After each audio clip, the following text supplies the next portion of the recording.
Liga. E a Liga vai sair? Caraca, A Liga geral? Acho que vai. Você acha que não vai? Tá caminhando? Eu acho que não. Tem uma unificação que pode vir a ocorrer ou não pode. Até teve uma fala do BAP há um tempo atrás sobre isso. Se ocorrer uma unificação, tem que ver algumas questões que o Flamengo abriu mão. Enfim. Aí é uma outra situação, né? O Flamengo ficou do lado da Libra lá, eles negociaram de um jeito, nós negociamos de outro. Aí, o que eu entendi, que o BAP, quando chegou, entendeu que a negociação que a gente fez na LFU foi melhor que a negociação da Libra, né? Cara, só para você entender, em 2022, e aí para ficar muito claro a vocês, quem tocou esse processo do ponto de vista institucional lá no Fluminense fui eu, mas quem tocou o projeto do ponto de vista técnico foi o Matheus Montenegro, que esteve aqui com vocês. Uhum. Então, eu entreguei algumas missões, alguns projetos para o Matheus fazer. Um deles foi o Maracanã. O Matheus assumiu a negociação do Maracanã, ela foi toda conduzida por ele, né? A gente tem um conselho de administração lá, do qual ele faz parte, etc. Eu também faço parte.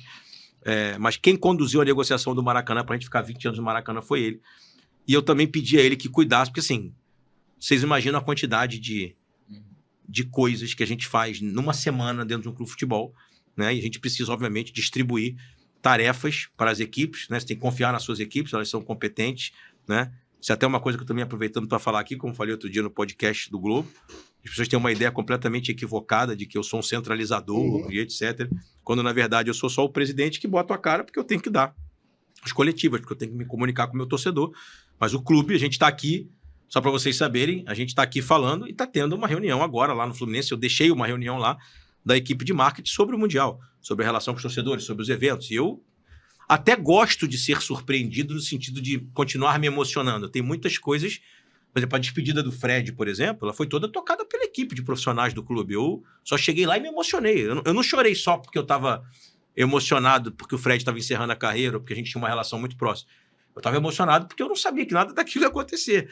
Então, assim, as pessoas têm uma visão completamente equivocada de que eu faço tudo, de que eu mando em tudo, de que eu determino tudo. Não é nada disso, assim. Então, para você ter uma ideia, 80% das reuniões técnicas da Liga, quem tocou foi o Matheus, né? Até porque eu estou mais próximo do futebol, no dia a dia, no CT. O Matheus praticamente não vai no CT no dia a dia, vai mais a Laranjeiras. Eu mesclo, vou os dois. Então, ele ficou responsável. E aí, a nossa negociação foi uma negociação muito boa, e eu diria a vocês, humildemente assim, eu acho que alguns presidentes de clubes sabem disso, acho que poucos caras conhecem tanto esse assunto hoje no Brasil como o Matheus. E a nossa negociação foi muito boa. Só para você ter uma ideia da diferença do que a gente conseguiu, eu uso sempre esse número. Em 2022, o Flamengo faturou 169 milhões de reais no pay-per-view, no modelo antigo de distribuição. Tô falando só de pay-per-view, tá, gente? Ele já tinha um bônus de saída, né? Ele ganhava 100 milhões na largada. Não vendeu nada, toma 100 milhões. Agora, aí qual era o problema? Esses 100 milhões dele e do Corinthians eram tirados do bolo de todos nós. Então, tirava 100 milhões na largada e depois eles dois voltavam pro bolo para dividir o resto. Então, a diferença... Vejam quanto é valioso o título da Libertadores de 23. A diferença de pay-per-view de 22, o Flamengo faturou 169 milhões e a gente 13 milhões. Caralho. Isso eu não estou inventando, não. Pode botar aí. Pode procurar. Caralho. Ou 13 ou 14. Tá? Este ano, a projeção é 80 para eles e 40 para nós. Certo?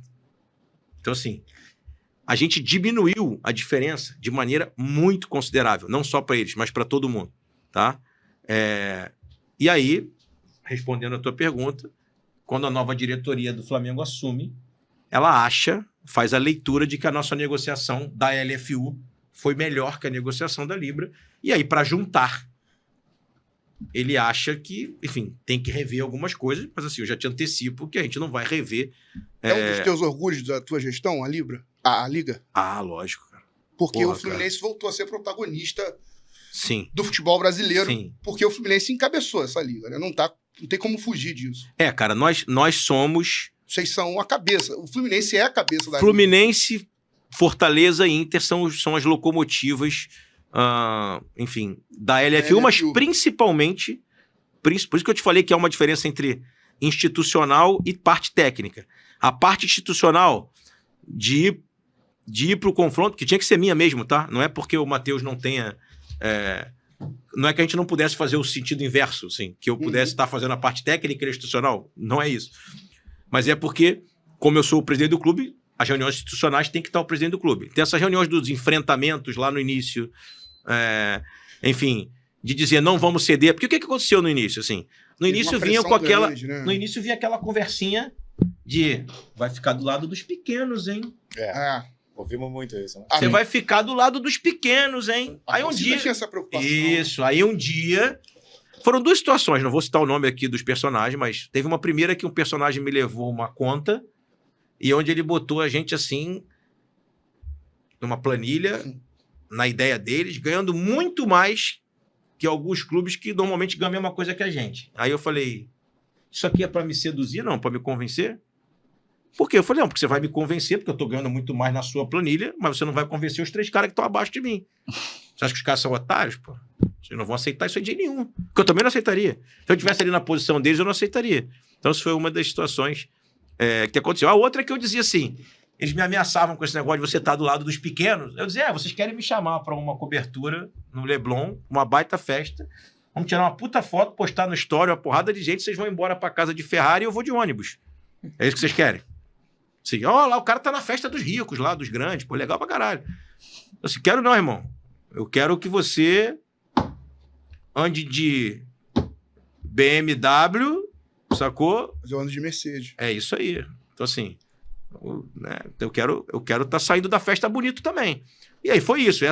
Esse início do enfrentamento não tinha parte técnica. Era a parte institucional de se posicionar, não vou ceder, não vou ceder. E aí, quando chegavam nas discussões de... E você vai ficar sozinho, hein? Que tinha essa pressão, que essa história do futebol brasileiro de 50 anos para trás, né? Vai ficar sozinho, meu irmão. Eu dizia, meu irmão, se eu ficar sozinho, o que vai acontecer? Eu vou receber a mesma coisa que eu recebo hoje. Então, assim, minha falecida avó dizia, perigoso o homem que não tem nada a perder. Eu não tinha nada a perder, meu. Eu dizia assim, vamos lá, vocês foram 19 para 39 para lá. Eu fiquei sozinho. Vocês vão fazer o campeonato sem o Fluminense?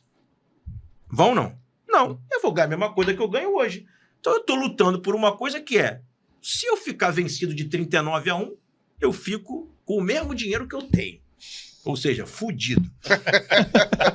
E se eu brigar, sair na porrada, eu vou diminuir a diferença. Tô apanhando de 5, vou quebrar o dente de 1. E tá tudo certo. E assim como é que foi a atração?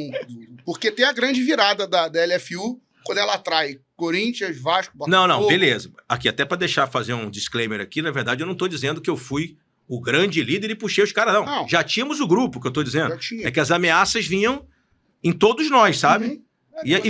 No Inter vinha muita ameaça. Claro, muita. E quando vinha em mim, eu dizia isso pra você. O Inter vai mudar de lado. Eu tinha certeza que não ia. O presidente do Inter é muito firme. Fortaleza vai mudar. Dizia, não vai mudar. Eu sabia que não ia. Mas eu dizia assim, tá bom, mas se eles mudarem, meu irmão, não tem problema nenhum. Vai sair uma matéria, vai dizer, Fluminense ficou isolado. Aí eu vou receber o mesmo dinheiro e vou explicar pra minha torcida. Vou dizer, fiquei isolado com a bandeira tentando lutar para melhorar a minha situação. E conseguimos melhorar a nossa situação, de maneira exponencial, assim. A gente hoje tem uma expectativa de receita com TV, excelente perto do que era. Eu acabei de dar para você a diferença. E quem mudou de lado foi o lado de lá. Quem mudou de lado foi o lado de lá. E aí o Corinthians veio para cá, né? E aí o Corinthians veio pra cá, o Vasco, Botafogo. Por quê? Porque a nossa planilha era melhor, né? Mais justa.